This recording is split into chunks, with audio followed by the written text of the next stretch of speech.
Hey guys, welcome to Single Cut TV episode 2, coming to you straight from beautiful Astoria, Queens. Normally I kind of lie when I say that. It's actually pretty damn gorgeous today. Bright sunshine, green trees, all that goodness.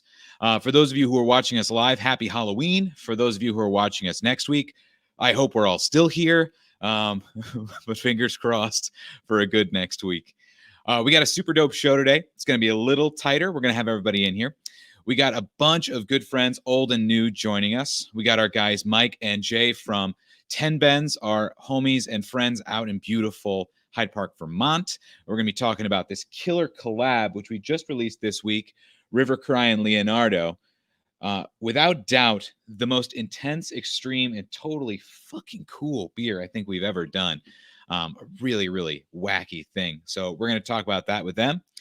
And then a few minutes later, at the end of the show, we're going to be bringing on our friend Dave Valentine, who is an honorary Beersmith, an old regular at the Single Cut Queens tap room, and has one of the coolest jobs in the world. Mr. Valentine is a puppet maker for the Jim Henson Company. So he's coming to us from his sunny basement out in Jersey. He left us for the Garden State, but I promised we wouldn't hold that against him.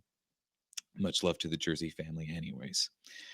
So without further ado, we're going to be bringing on Mike and Jay here from Terpenes. Let's see if we can get them in here. Gentlemen, are we live? Dan. Are we clear? How's it going? Yes, we are. It's great. Mike, you're the first triple box we've done. You've got like a little hop leaf popping out of your I like that. Yeah, like you have a nice touch. An IPA inspiration. I can see that. How is everything? Thanks for having us, Dan. Oh, it's so good to have you guys here. For those of you not in the know, Mike and Jay and I get to talk all the time, but it's nice that we get faces this time, which is great. Yeah. How's everything out in the beautiful Green Mountain State today? No, it's a beautiful day today here too. So a little chilly, like 30-degree chilly, but sun's shining. So yeah, I'm actually in the southern part of Vermont today, and we have snow on the ground down here. So it didn't snow up north, but it snowed yesterday down south, and so I'm down here, and we have that out there. It's about 25 down here, so colder, but it's good. I'm a Southern California kid originally. I grew up in San Diego, but for all the many years, I've been a Queens kid. Each winter gets a little bit easier. You get used to the cold. And I used to just think I was getting tougher, and the decades in New York were just making me a more rugged and resilient American. I think in actuality, I've just gotten slightly fatter each year, and it's really cut down on the suffering. Yeah. Yeah, I don't know. We have a saying. Well, I don't know if we have a saying, but it feels like Vermont winters get harder every year sometimes. They can certainly be very cold. I grew up in New Jersey. So used to winter, but the Vermont winters can get a lot of -20s sometimes, and can get intense. I've been doing it 20 years, so it's kind of the norm now. Yeah, you should have a mandatory hot tub rule to be a Vermont 365 resident. To get a driver's license, you have to show proof of jacuzzi. I think that's the only way it should work. Yeah, I would vote for that. Democracy in action, one hot tub at a time. Yeah. Let's make this happen, 2020. Yeah. So, guys, welcome on to Single Cut TV. For all of our people around, just as a heads up, too, we're live on YouTube and on Facebook Live here. So if you have any questions or you want to ask anybody here, we got a little comments bar that's good to go. Throw it up on there, and we can address you. Like, for instance, our homie Chris here coming to us from Scranton, looking for some River Cryin Leonardo. There was a little teeny tiny drop that was sent to PA, and it just arrived Friday afternoon. So, Chris, do not burn through the gas tank going around looking for it this weekend. Hit us up, quality@singlecut.com. We'll make sure you get a list of where you can find it. If you're in New York State, the best place to go for a surefire bet is going to either be either of the Single Cut tap rooms. So down here in beautiful Astoria, Queens, or up in bucolic Saratoga County at our Clifton Park Single Cut North tap room. They're both well in stock, but they will be gone by the end of the weekend, so do not wait. Best chance is if you're in the Green Mountain State. where the bulk of the beer went. So you can go to the Terpenes tap room or look at select stores across Vermont starting next week as well. Yep. So yeah, we Mike, released at our tasting room yesterday. Oh, killer! So people can get it right now. Yep. Mhm. So Call get in before. that car. Get those winter tires on. Yeah. Brush off Yeah. that dusting. Need Wear 'em. your costume. Costumes optional. Masks required. True. So, Mike, Jay, tell us a little bit about the project and tell us about Terpenes. Yeah. So as you mentioned, we are in beautiful Hyde Park, Vermont, which if you don't know, it's a pretty small town in northern Vermont. We are probably, for a geographical reference, about 2 hours from the Canadian border. So we're up there. We don't quite get Canadian radio, but an hour north you do. So yeah, we Jay and I started brewing together after we met through our wives back in about 2012. We both had pretty extensive home brewing experience, and we brought that together and we started brewing in Jay's shed on his property there, and we had some great times. Jay actually created two 15-barrel, a mash tun and a boil kettle out of an old commercial coffee maker. So that's what we used when we started brewing together, and we had some great times. We actually brewed many days, 5 in the morning in negative 10, 15-degree weather. So it was quite interesting and challenging, but we learned a lot, grew together, and entered some of our beers in some homebrew competitions, which we won and did well in. And we said, hey, maybe we can do this commercially, fairly naively maybe, but we decided to go for it. And we started on a 1-barrel system in Hyde Park. We quickly grew it to a 3-barrel. We opened our tap room in August of 2016. And then now we're at a 7-barrel, makeshift 7-barrel system. We do about 50 barrels of production a month currently. And yeah, we focus on those opaque, juicy IPAs as our main focus, but we also do People like that stuff? They like beers like that? I think A so. little bit. Popular. At least where we are.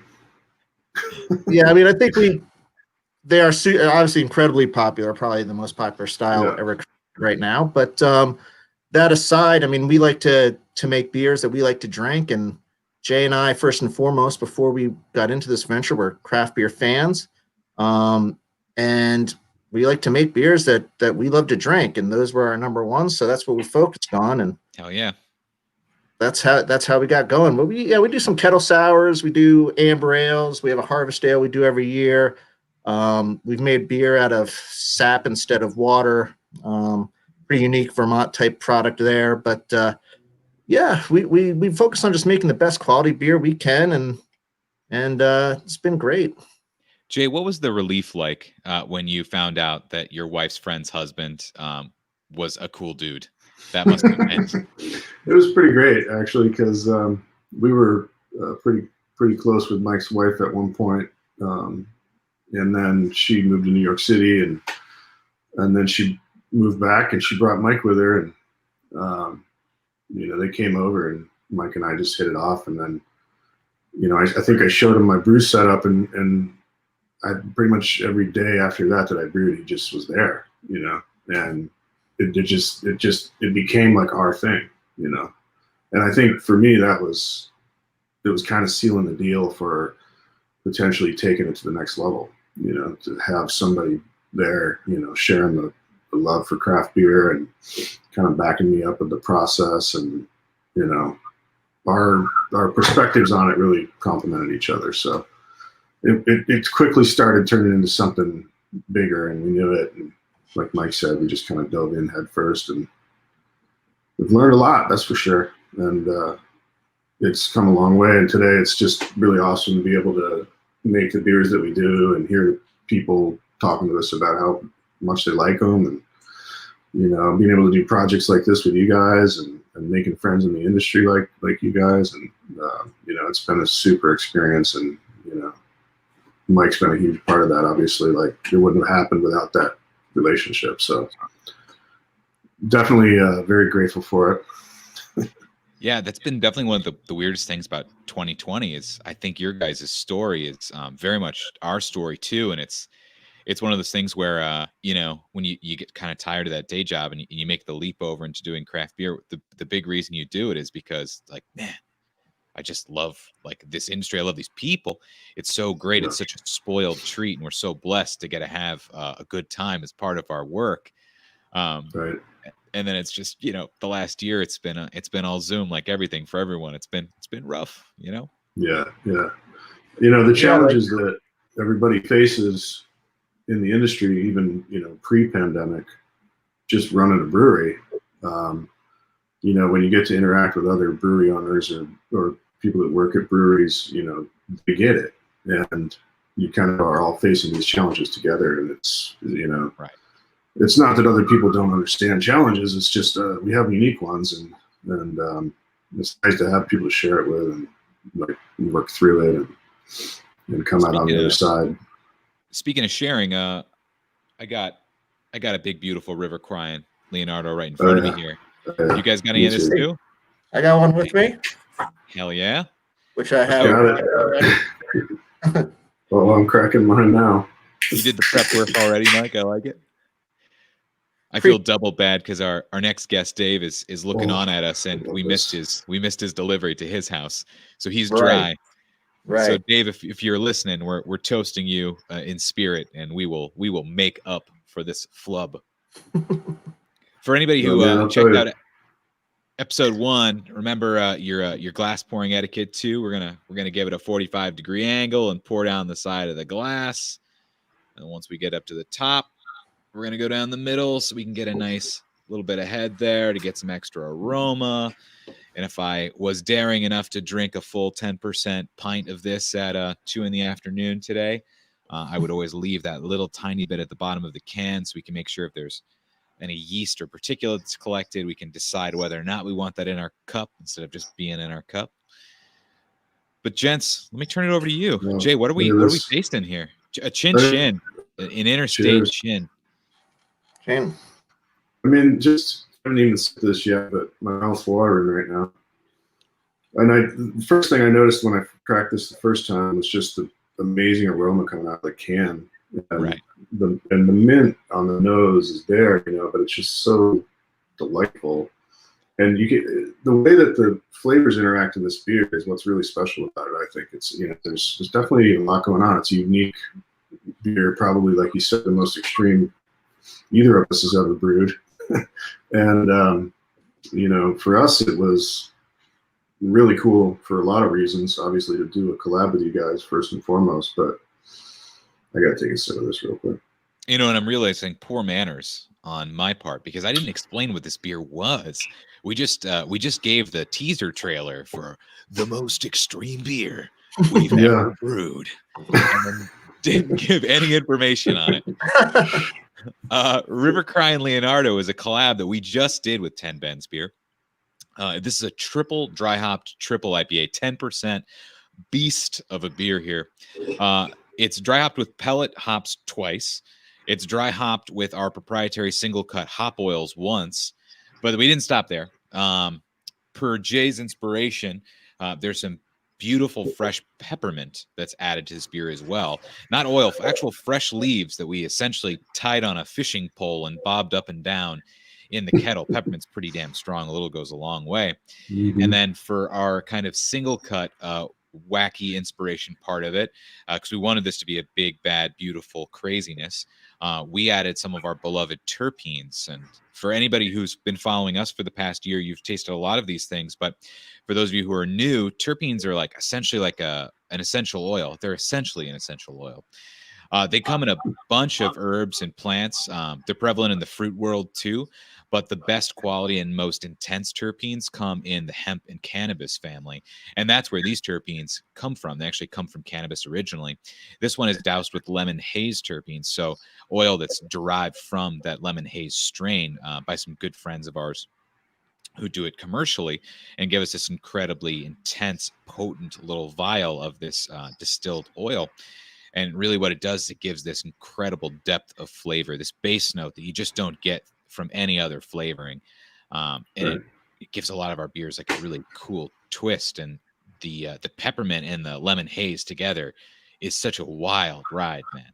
Yeah, it's excellent. I mean, it was very cool because when we started talking about what this beer was going to be, I mean, first of all, Mike and I went into that conversation with the thought of a triple because, you know, we don't make those in Hyde Park because it's kind of challenging on our brew setup to make a 10% beer, you know. So the highest we go is probably 8.5 or 9 usually. So doing a 10, doing a triple was something that was already on our mind. Then you guys brought up the terpenes, and that's not anything we'd ever tried, and so we were just like, absolutely, you know, that sounds great. But beyond that, the mint, the idea of mint came in. I don't know if it was from me, but then that just threw some light bulbs off for me because at one point early on in our days, I brewed a lemon mint wheat beer, which was it actually used like a wheat style Hefeweizen wheat yeast or whatever. But you know, everybody was like, oh, I don't know if that's going to be any good, but I loved it and it was well received. And I literally pulled mint right out of my yard when I was mowing the lawn, just rinsed it off, threw it in the boil, had no idea what it would end up tasting like. And I loved it. And so when this idea of mint came around, I was like, it's going to work because it's a triple, it's the terpenes, like the lemon, like all this is, to me, it was just like, yeah, you know. And I love the way it came out. I think it's fantastic. I mean, I think mint for some people might be a little stretch, you know, but hey, like this was about trying something that we wouldn't normally do, right? And I just think that the way the flavors complement each other just came out wonderfully. And yeah, I'm probably going to end up drinking this whole thing at 2 in the afternoon because I like it. Yeah, being false modest, I'm halfway through mine as well already at this point. I remember so when you were good. telling that story about the mint in your front yard, and yeah, it was inspiring flavor-wise, but mostly it was just jealousy-inducing for all of us New York City residents. As I thought about you getting to mow a lawn on a crisp spring day, that was a jealousy-inducing moment. Yeah, you know, I mean, what I found with that beer was the mint. You know, if you wait a while, I think it'll change. It may fade out a little bit. It may, you know, it's just going to mellow in more. So it could be a little different drinking in a couple weeks. But as far as the mint goes, we'll see. I'm curious to see what happens. But yeah, I mean, as a general right rule now it's tasting great right now, good. for sure. And I can't wait to see what it tastes like in a couple weeks. I always love to slide a can to the back of the fridge, come back to it in a month or so to really see how it, you know, kind of mellows out and evolves. You know, you got to let the lasagna sit in the fridge for a couple of days. Right, exactly. Really, it gets in there, you know? Yeah, I mean, beyond that, I think another thing I love about this is just that, you know, the way that Single Cut makes IPAs and the way that 10 Bends makes IPAs are so similar and complementary, really. Like, you know, our beers are very similar in style, I think. And, you know, that's something that we've always identified with you guys. It's something that resonates with us. And so, you know, doing this type of beer with Single Cut, it just came together without any real effort, you know, and it was fun to just say, hey, what can we do that's unique? You know, because we don't get to do that all the time. No. And the terpene, the mint, like the triple, like all of it, I think it all just worked, and I'm super thrilled. And when we were talking about the initial beer too, I remember we had that conversation, which I always love having, which is this too far? Is it too much? And it's like, well, you know, somebody's going to hate this. And that's probably a good thing, man. If everybody loves everything the same way, the only thing you really know is that, like, oh, it's probably a little safe if that was the case. Right. I love hearing from, you know, 5 people who are like, this is fucking great. And then the 5th person or the 6th person just being like, this is the worst thing I've ever had.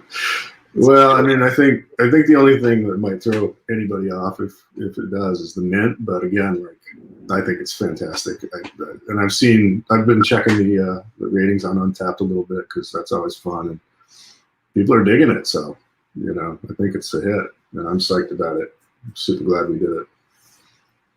Absolutely. And sorry for me there, not to give too much information to the internet, but proud Queens resident, as our next guest Dave will know, I live underneath the Amtrak line.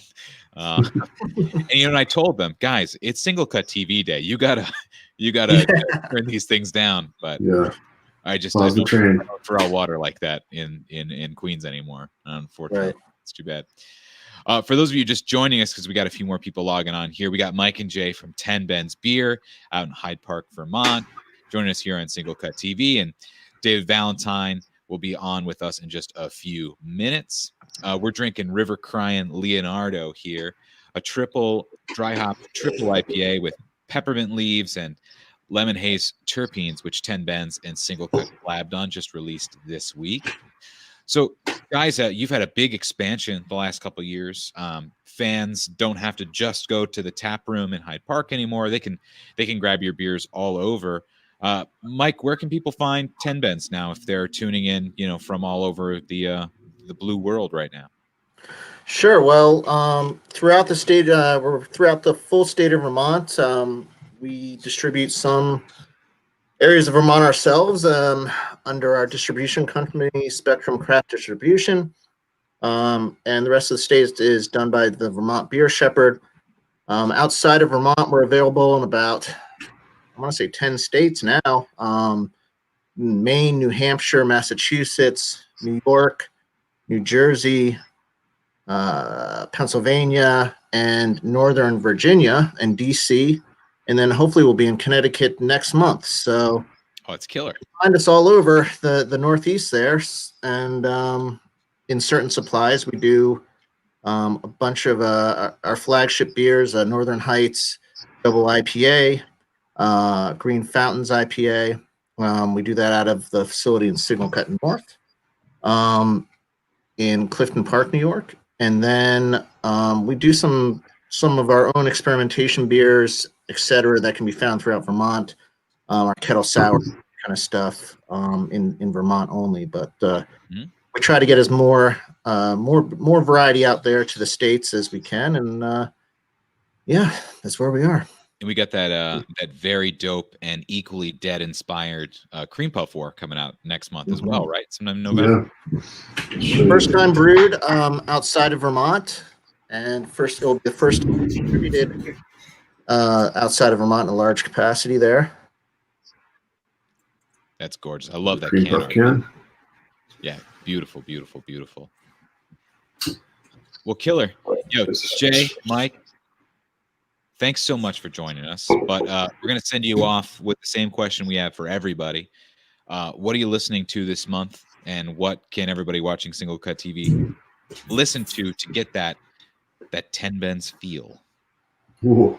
And I didn't practice this question. I like to surprise. It's a surprise, Dan.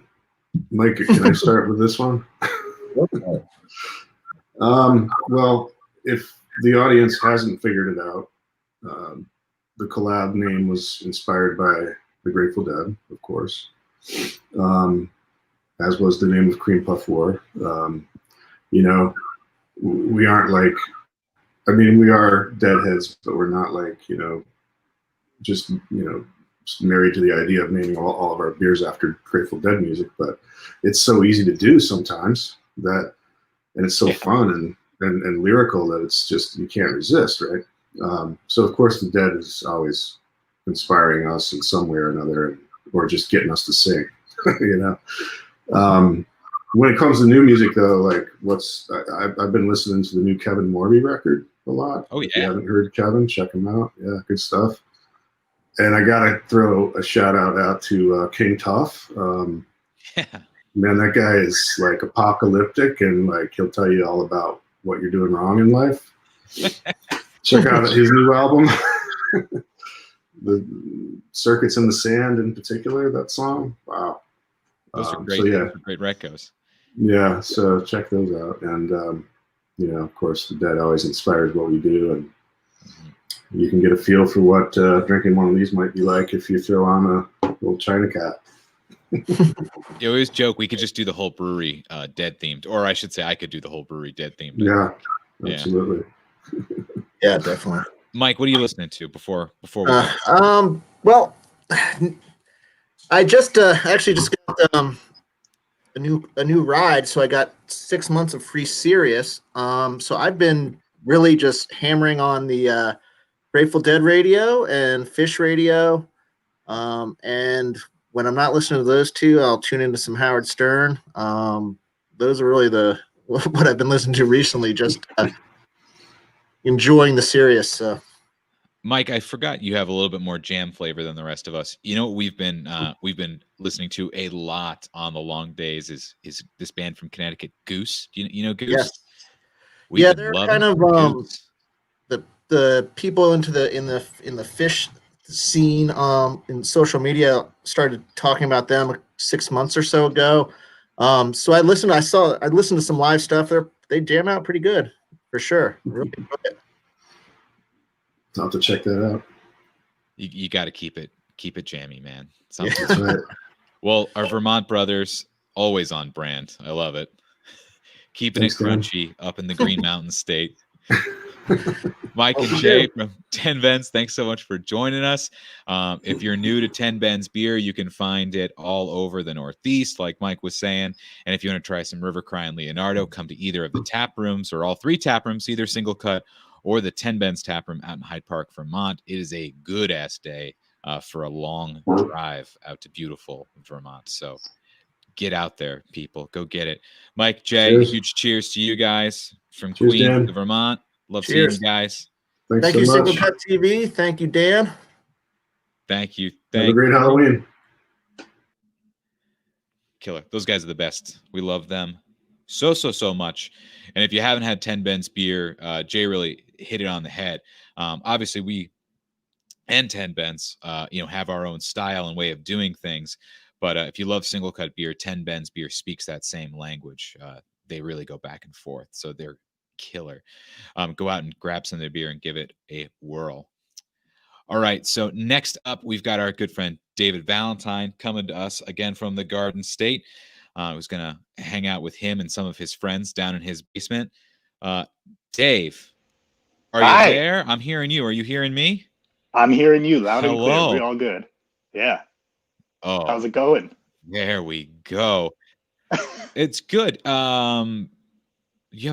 That's a beautiful hat. I think I should just address the antlers in the room.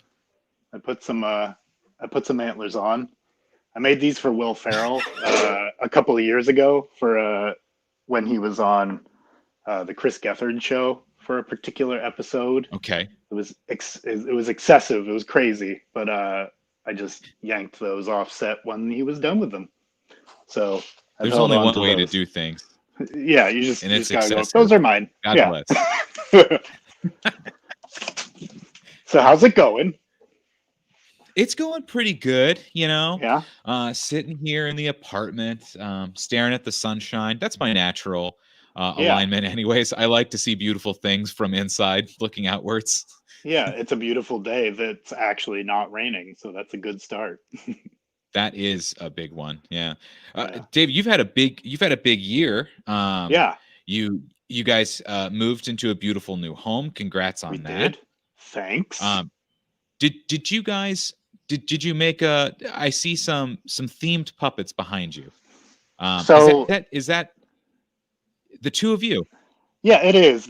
I made these for our wedding a few years ago. We had a photo booth, and obviously when you're at your own wedding, you're not like, yeah, let me jump in the photo booth with you the entire time. So you're kind of doing all the other stuff that you want to be doing. So I was like, oh, duh, perfect. I'll just put a couple of little lookalikes in there and everyone can freak out and do naughty things with them. And it turned out okay. Yeah. And now they've since dressed down for the I'm still in my blue tux, but Mallory's got her tie-dye hoodie on here, just keeping it fresh. I like it. Fall cash. Yeah. Yes, yeah. And also I will catch your cheers. I see your rock. Oh yes. Yes. A chin on this way. Earlier, we should have done a quad box. That would have been better. What are you What are you sipping on? And if it's not single cut, you're not hurting anybody's feelings because once again, egg on our face. We didn't send Dave's beer on time. I have a couple of single cuts still in my little fridge down here, but since it's the middle of the day, like you were saying, I had just ordered this week from Athletic Brewing Company the non-alcoholic. Yes, they just did. It's called Dark and Gordy, and it's their pumpkin porter, and it's stellar. It's for a basic ass pumpkin beer with no alcohol, all day drinking. It's great. It's delicious, and obviously you got to put the honey and cinnamon on the rim. I didn't do that now, but that makes it better. Yeah, those guys are doing great work, man. They really are. Yeah, filling a void I didn't know I had in my life, but I've felt the alcohol recently through the summer, and now I'm just like I gotta not have 2, 3, 4, 8% in a day and just be like blasted after a couple hours. It's nice to just be able to slow down and enjoy the actual process of trying something new and not have to worry about being drunk. I feel that. Yeah. Now, so for anybody who doesn't know David and his work, you're a Muppet Maker with Henson. Is that correct? I am. That is my job title. I'm a puppet builder. I don't have specifically anything that's like complete and done. I also don't think I should probably be doing that for legal purposes. But I don't know if you want to pop on. I have my phone also. I see that. Camera, yeah, I got you. We're gonna go. I can rotate around here. We can just enjoy this weird pan. We're setting new technological breakthroughs today on SingleCutTV. So we rotated over here to my workshop area, and I've also got my camera here, so we can do some double action. Can you actually see me from over here? Oh, okay. Yeah, you're loud and clear, man. This is great. Let's see. Let me just do a little more of that. And it's annoying because you can't flip the camera, so I'm like, it's up my neck. But so I'm currently working on, which I think is legal to talk about. It's been talked about. These are some eyeballs for Fraggle Rock. So that's right. Wow. Yeah. So sorry, my face is all over the place. Whoop. It's on the floor. It's a beautiful face, Dave. Don't worry. You're giving the people what they want. So years ago, when the Henson Company first started making puppets, they were like, what are we going to make eyeballs out of? There was this company called Wacky Stacks, and they were essentially like Easter eggs, but like spheres. Okay. So that company eventually went out of business. And so they just bought the entire inventory of these little balls, which ended up being the eyeballs for a wide variety of different characters throughout the years, and we still use them. We also have some other alternative materials that we use instead. I don't know if you can see here. Yeah, man. So these are just a different kind of plastic that's, again, still two like half hemispheres that get glued together almost in a melting process. It's like a chemical that melts them together so that the seam becomes invisible. Kind of like a ping pong ball. Exactly. Vibe. It's this similar size, but it's obviously a little bigger. Trying to get something for scale, but I keep thinking about that truck driver who pulled up to the Henson warehouse and was just like, "Hey guys, I got 25 pallets of Wacky Stacks here for you. Yeah, I got a bunch of plastic domes for you, so I guess you could use those." So yeah, I've been working on those from home, which has been an exquisite privilege to not have to, number one, make the commute from Jersey to Long Island City, where the shop is, but also just being able to stay safe during all this wild time that we are in. Right. Yeah. Is there what tools are you missing? There's got to be that one piece. You left your favorite stapler at the workshop and you have not been able to successfully replace it. Well, what is that piece? I mean, of this mess, if we're talking about tools, I've actually doubled up on like my favorite scissors. I have, I think, 2 or 3 of the exact same pair that I'm just, because I'm like, I can't just keep bringing this stuff back and forth. I've been to the shop a couple of times, like maybe once a week, once every other week, but I gotta have the best scissors, that do the job. And Dave, is Trying to it a mirrored image, or are those left-handed scissors? This is, I guess, mirrored because I'm right-handed with all of these tools, although I write left-handed. So these, wait, where we go in here? These curved scissors. Wow. So you're a right-handed scissor ambidextrous. That's a rare one. I kind of call it a semi-ambidextrous.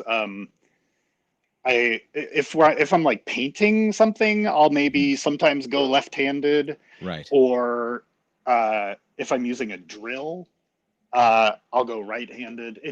It kind of depends on whether it's more delicate or more like, right. Yeah, strong-armed. It's a long, difficult journey as a left-handed child trying to navigate a world cut out for right-handed people. Hooking around when you're trying to not smear your pencil across the page. Pencils, the bane of every left-handed third grader. My wife is also left-handed, and so is Barack Obama. So I guess we're all good, We got a pretty good clan going here, Dave. Yeah, are you as well? I sure am. Awesome. Keeping it keep regular. It creative. That's right. And I guess I didn't show this guy yet too. I'm just like spending all the things that I can show because I'm a show and tell kind of kid. Wow. This is I can't remember. I think his name was Gareth. He was for a theater production 10 years ago with my theater company called Vampire Cowboy Theater Company.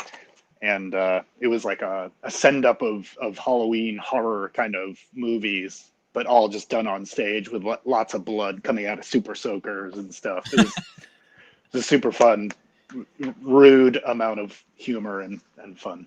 See, now I feel so bad that you're out in the suburb and you don't feel empowered for a true Halloween experience today. I mean, I think COVID is making it a true Halloween experience. It's Fair scary. enough. Yeah, that's a good point, man. Everyone's in a mask every day. Halloween's every day now. So, though, I would recommend, at any time, blood-filled super soakers. That's a 365 kind of gag right there. Yeah. And if you don't know the neighbors, what better way to introduce yourself? Hose them down. So, Dave, I was super curious. I'm Yes. sure you've been asked this a billion times. If you have like a favorite all-time puppet or something like that, and I want to know what you think. But what I really want to know is, this is the terrified 9-year-old in me asking, what was the puppet that scared the crap out of you the most as a kid? So, as for the viewers to understand, I had to think about this. You gave me this question a couple days ago. I thought about it. I was like, don't tell them the movie magic. I was like, I don't freaking know. I can't remember. And I had to dig back into some weird psychological stuff. Mostly my memories of what scared me the most that were puppet related were movies that I never actually saw. Right. But when I went into Family Video, the sort of locally owned VHS store in the early late 90s, probably late 80s too. But there would always be the horror section that I would definitely, like a train wreck, want to walk through and take a look, but be like, "Ugh!" and keep on moving. But there was one that I was like, oh my God, I think I remember what it's called. I think it's called Ghoulies. Ghoulies? And that sounds like it's a thing. This is some low budget shit, but. Oh, that is creepy. It's got a little kind of a fetus vibe to it. This was imprinted on my brain, apparently. So much so that I was like, oh, and I went and I looked at a trailer and I was like, oh my God, it's not just like the movie box is not just scary. The trailer is like that Coke infused like 80s vibe that is so perfectly horror flick that you're like, they were all a little bit freaked out by what they were doing. It wasn't just like for the movie. They were all kind of like, are we gonna get out of this alive?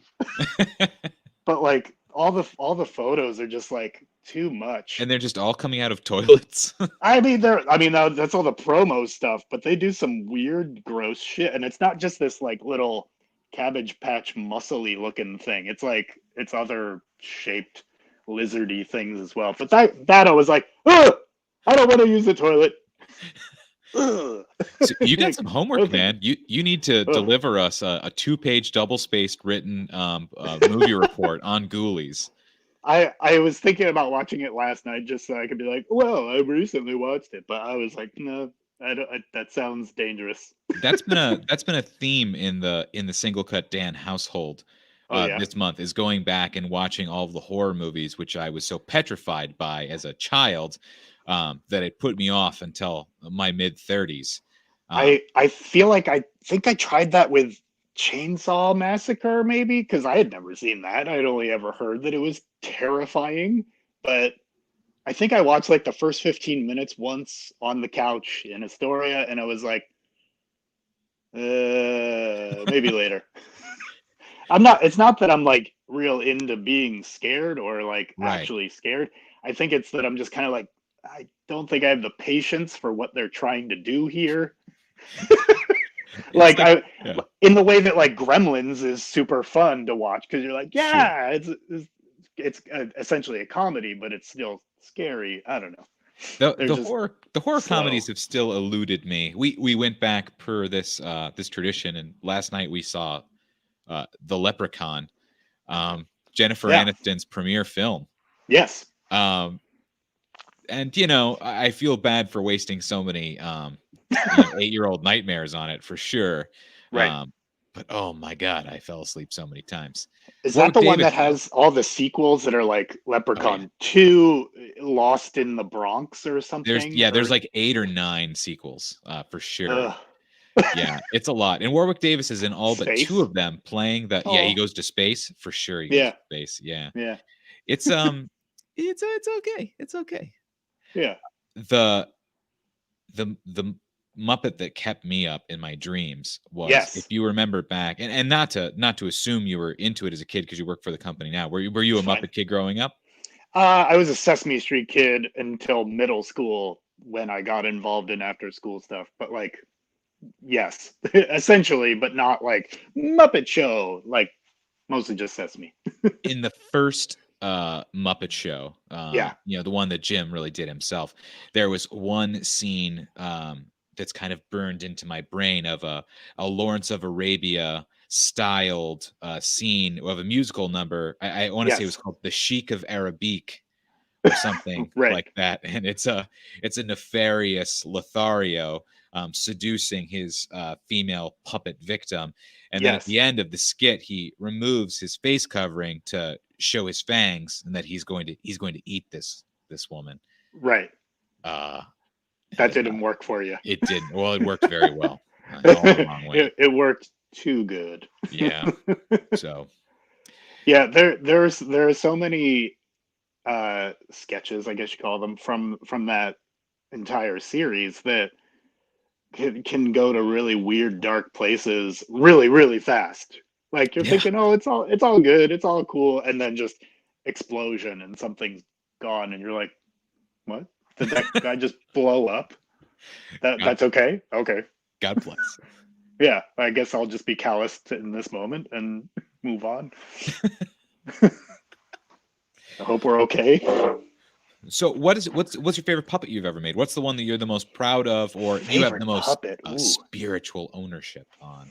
Spiritual. Well, that's actually really. I like the way you ask that. The one that I'm spiritually connected to. I think it was trying to go through 2 years ago, exactly 2 years ago, 2018. In the fall, I was working on the Lego theme parks have a live puppet show where they have these Lego guys that are about 3 feet tall, and there are a lot of Bunraku style puppeteers that run all over. They look like ninjas, for lack of a Oh, more they wear appropriate all word. black so that you can Yes, pretend they're not there. yeah, you can suspend that sort Yeah. of, but also it's cool to be able to see what they're doing and engage in that art. But we made the company made a bunch of replacements for some other prop company in Malaysia that did a beautiful job, but they just didn't hold up over the years. So we were rebuilding them, doing 3D printing to get these gigantic Lego heads that were like, human-sized Lego heads. That being said, I was assigned to not the Lego guys, but for this Lego dragon that it doesn't exist in toy form.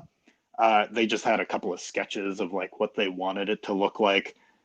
The previous prop company had made their own version. It was cool. It was pretty big. A person would like put it on their shoulders, and there was a big neck and stuff.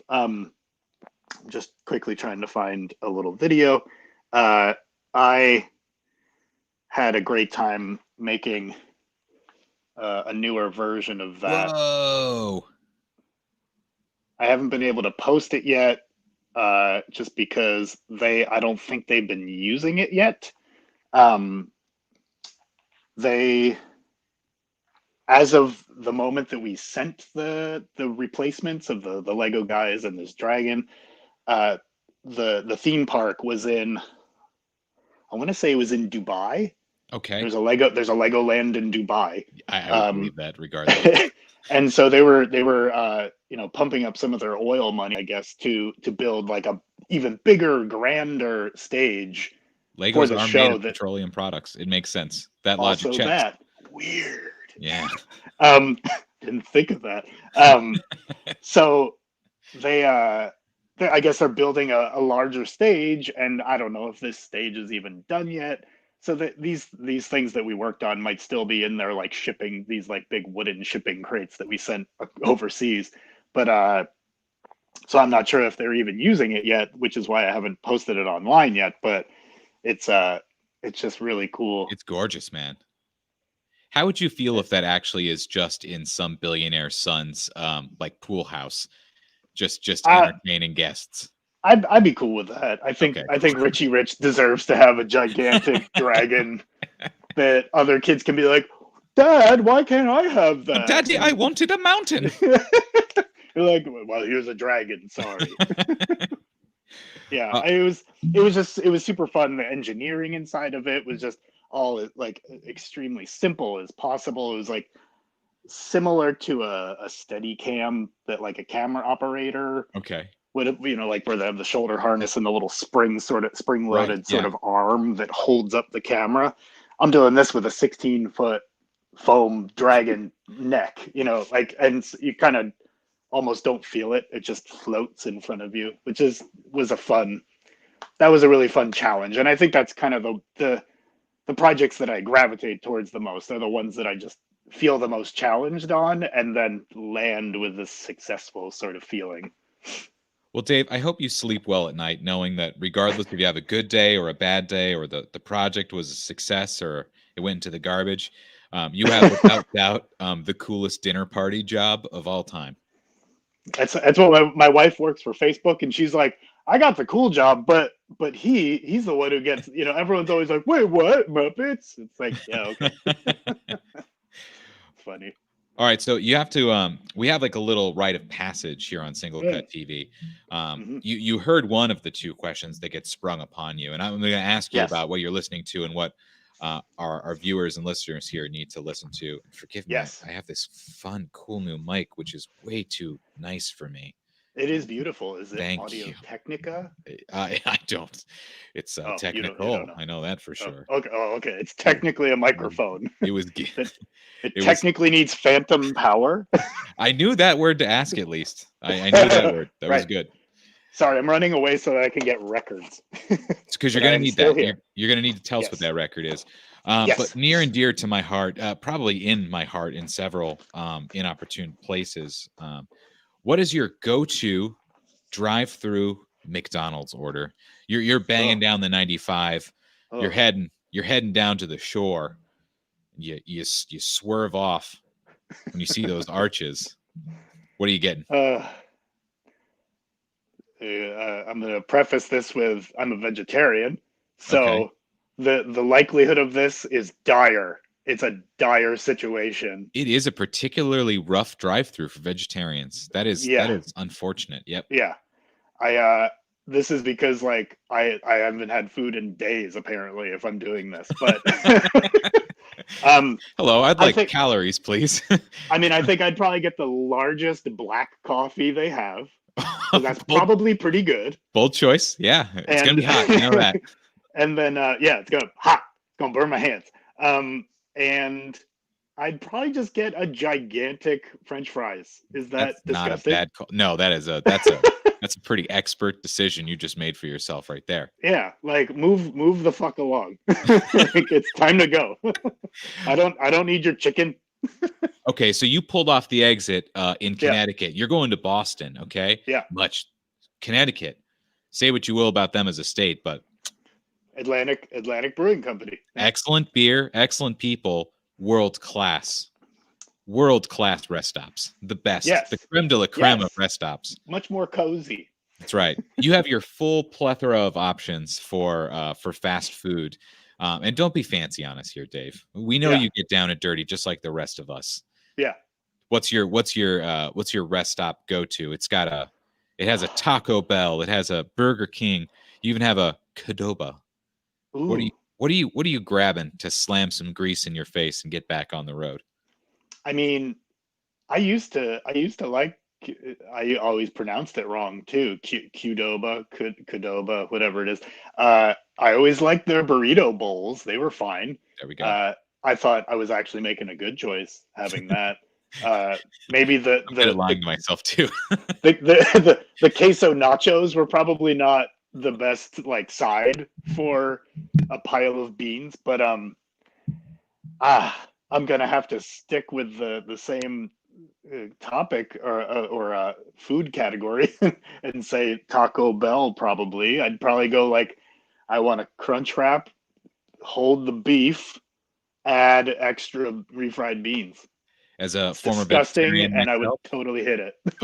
I'm right in line behind you, and I'm ordering the same thing. Yeah. I'm not getting the coffee at Taco Bell though. If it's an option, I'm passing on that. Oh yeah, that's gonna have extra flavor. Yeah, it's gonna have something I don't need. That's for sure. To triple the caffeine. Have you been following the gossip of Taco Bell? They're in hot water right now. They eliminated potatoes from their menu. Oh, I sort of remember that. Causing an outrage amongst their sizable vegan and vegetarian constituency. Yeah. To which I say, I mean, other than for economic purposes, why are you, as a vegetarian, choosing that? Okay, fair choice. Don't bring standards into this. Decency has no place on Single Cut TV. Just go eat some cookies. All right, that's fair. I like that. Yeah, I think I could live on basic crackers for a while. That'll do it. Right. All right, man. I tried to, and it was not good. Very solid. Not good for your blood. All right, talk to us about music. What do you got? What are we listening to this weekend? So because I now live in a house and I have all this space, I finally went, oh my God, I should get a record player. I've never had a record player. So I just I dove deep and fast and hard into loading up with some records that I've been like, oh, I want that. I'm gonna grab another one, but for holiday spirit, okay, I went with this one. Do we know what this one is? It's okay if you don't. I don't know. It's beautiful though. It is Kim Petras, and she is a trans pop singer. She's from Germany. She's Americanizing herself as much as possible, but she a couple of years ago put out this album, and then. So it was 2018 put out this album. 2019 put out the second half of it. I think she's preparing to put out the third part of it. But it's it's kind of like Daft Punk. Okay. But it's a Halloween theme sort of tone. So it's like dee, dee, dee, dee, dee. It's very weird dance, club I think kind you of I think vibe. you inspired a lot of playlists for tonight right now. Oh yeah. This shit's crazy and awesome. And then I'll just go a totally different direction. uh, a friend of mine up in Boston owns a record store. So I threw him some cash and was like, just send me a curated box of things, 80s, 90s, That's great. tech, sort of synth pop, anything like early synth. The box is crazy, and there's a bunch of weird, like early synthesizer dance kind of stuff. But then he also put this in, Classic. Hall & Oates voices, and I was so thankful for that because we gotta party with that. I mean, you're an I old love these guys. Queen's Taproom vet. I mean, we're big Hall & Oates fans. We've got the full Hell yeah. collection. It's Yeah. definitely one of those acts that I think lamented in the 90s of just like 80s hangover, but then you revisit it in modernity and it's just like, oh, well, of course this was popular. This is perfect pop music. It's fucking perfect. I think that's most of what people are realizing. Like, Right. as I remember specifically, you were in high school in the late 90s, I assume, All over there. early Yeah. 2000s, something like that. I don't know. How old are we? I don't know. But I remember like my older brother always being like, 80s music sucks. I like Metallica. And I'm like, wasn't that the 80s? That was the best run was the 80s for sure. Yeah. And I'm like, I just kept going like, yeah, but the Police were awesome too. Like I just kept sort of debunking his feelings on the 80s sucking. And I was like, I think it's great. It's all great music. So I don't know. Ezra Koenig from Vampire Weekend had a little treatise on that, and he was talking about George Michael. Yeah. I mean, That's like, another one I have. Yeah. oh, incredible, but too handsome to survive the 90s. Yeah. Yeah. Too handsome to survive 2016. Yeah. Ooh, yeah. That's Dark. Yeah. Happy Halloween. Happy Halloween. But like, you write, produce, you perform. It's incredible. It's just it's been really fun with music in the 2010s that it seems like I'm using coded words for basically just saying pitchfork essentially has like really come around again to being like, oh, Yeah. it's an incredible musical skill to write perfect pop. Yep. And we've just been blessed with some like really crazy crossover artists. I know it's like required of every recovering punk band 30 40 something year old to say that you like Billie Eilish too. But I mean, like Billie Eilish is like such a great example of that. Like this we're starting to get crossover again for the first time in forever, and it's so awesome. And she's doing a lot of dark fun things. I actually got into almost an argument with an Uber driver back before COVID, back in January in LA. This guy was like, yo, I think Billie Eilish is good. She's a genius. She's going to be around forever. And I was like, weren't people saying this about Lorde like a couple years ago? Oh man, what happened to her? She was great too. That was like, like come on, like it's the same exact thing. Like I'm not comparing them as like two young women who are doing cool things, but it's like it actually is. It's like young women doing awesome things. Like they all need to stay around, but also like, come on, like Billie Eilish is not the one, right. in the same way. You're 100% right. Like, okay. But David, I think you're getting punked here, and I'm so happy it's happening. It's good. So tell us about Careless Whisper. So my wife just commented, ask David about Careless Whisper. So every night doing the dishes, as I so enjoy doing because my wife makes all the food and I'm pretty dumb at cooking. So we have a little Google Home hub right next to the sink, and I say, hey Google, play Careless Whisper, volume up max. It's great. It's great dishwashing music. Yeah, scrubbing tunes. That's a Spotify playlist. I have a hub down here that might be doing it. Hold on. Oh, it's going to be on YouTube, but it's playing a commercial. Hey Google, stop. Sorry. You spared me a copyright violation too. I appreciate that very much. It's like saxophone. You know, and not to belabor the point, but Yes. you know, go and scrounge up half the albums that got released in Seattle in 1992, and Yep. they didn't age that good. But Hall & Oates is still dope. Nope. I mean, it's going to be tough to like if I have a kid that in 10, 15, 20 years is like, oh, Nirvana Unplugged, I'm gonna be like, yeah, it's fine. I heard it a lot in middle school. It was fine. You know, like I loved it at the time, but also I'm not reaching back for it the way that I'm reaching back to other, you know, genres. In the same way that in high school, all the cool kids, all the guitar players, which I was one of, not the cool kids, but one of the guitar players. We were all just learning Led Zeppelin and learning Right. Pink Floyd, and like there came a moment where I realized that the distance of time from 90, you know, late 90 whatever to when any of those albums came out was a shorter distance of time to when Nirvana came out till now. Mm. And I was like, wait a minute. It was not even 20 years since like Dark Side of the Moon had come out. And then like now we're at well past any Nirvana thing being 20, 25 years old. Yeah, that's so crazy. And And I always feel like like that blew my mind. I was like, oh, I'm old. What's happened? and then you've got these like anomalies that exist outside of the time stream. I mean, I think you and I have even Yes. chatted about this. I'm a huge Tom Waits fan, probably my favorite artist of all time. Oh my God. And, I dug deep into him. Yeah. Going home yesterday, you know, on a long drive from SingleCut North to SingleCut Queens, which is 3 hours of uninterrupted car music time a couple times a week. Yeah. Love it. It's great. And spoiler alert for fans of Now Hear This, but the album pick for this week is Tom Waits' Bone Machine. Oh yeah, that's a which good is one. Yeah.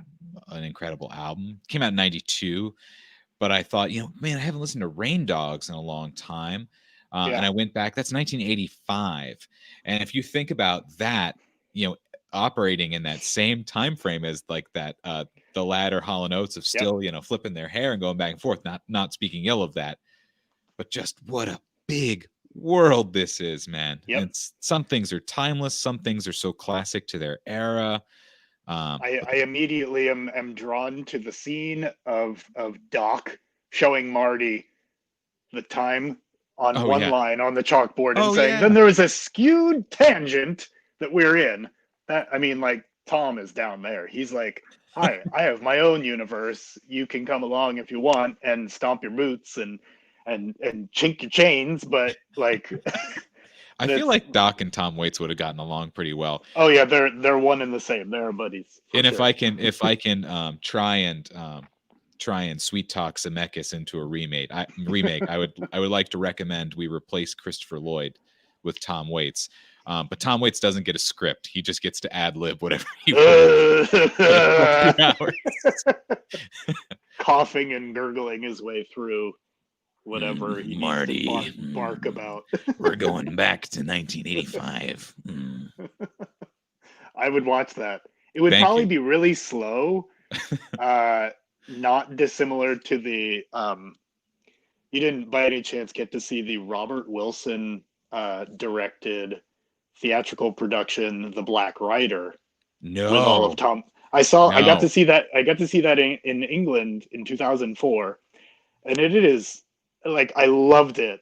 Marianne Faithfull played the devil, and it was fucking crazy. And it was like the longest 2 hours I had ever sat in a theater, and I was like, why is this taking so long? Because it's just like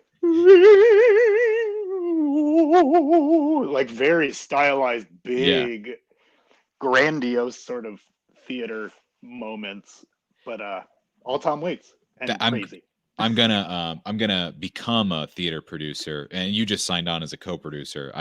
Cool. I have our lawyers drafting the docu-song now. But Alice and Blood Money, his early 2000s combo, they're kind of one album, but they released as two different albums. He says he wrote Alice the first half back in the 90s, and it was stolen from his car, which is just the most Tom Waits bullshit I've ever heard, but it's so great.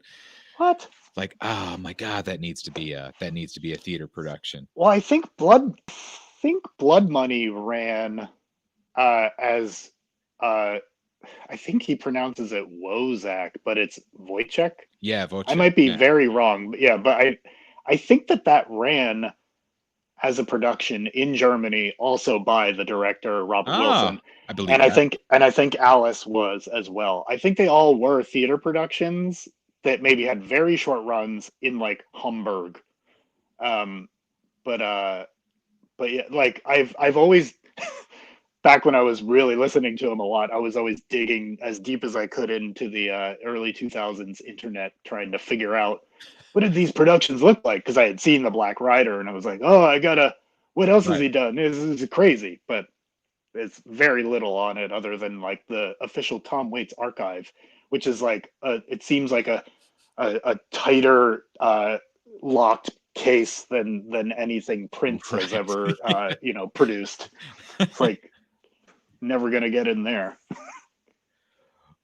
Well, Mr. Valentine, I can't say thank you Yes. enough for joining us. And Thank you for having me. unlike our friend George Michael, I know you're going to dance again. And there he was. There it was. I did. It happened. It's already there. A huge thanks to you for coming on. Thanks to your beautiful bride for letting us borrow you on a Saturday, and a double thanks for her prodding and poking. That just makes great television right there. Of course, she's good at poking fun. She'll always do that. You chose the right one, sir. Thanks again, man. Congrats again on the beautiful home. Thanks for joining us, and we will see you soon. Your beer's in the mail. So much. Thank you. Awesome. Have a good one. Awesome. David Valentine, thanks again for that. Puppet Maker Extraordinaire, good friend of the house here at Single Cut. I think he's throwing up a lot of thumbs ups to all of you guys out there in Single Cut world right now. That's going to do it for us, episode 2 here of Single Cut TV. We're going to see you back in a couple weeks. Before we go, though, we've got some special surprises for our New York City-based listeners.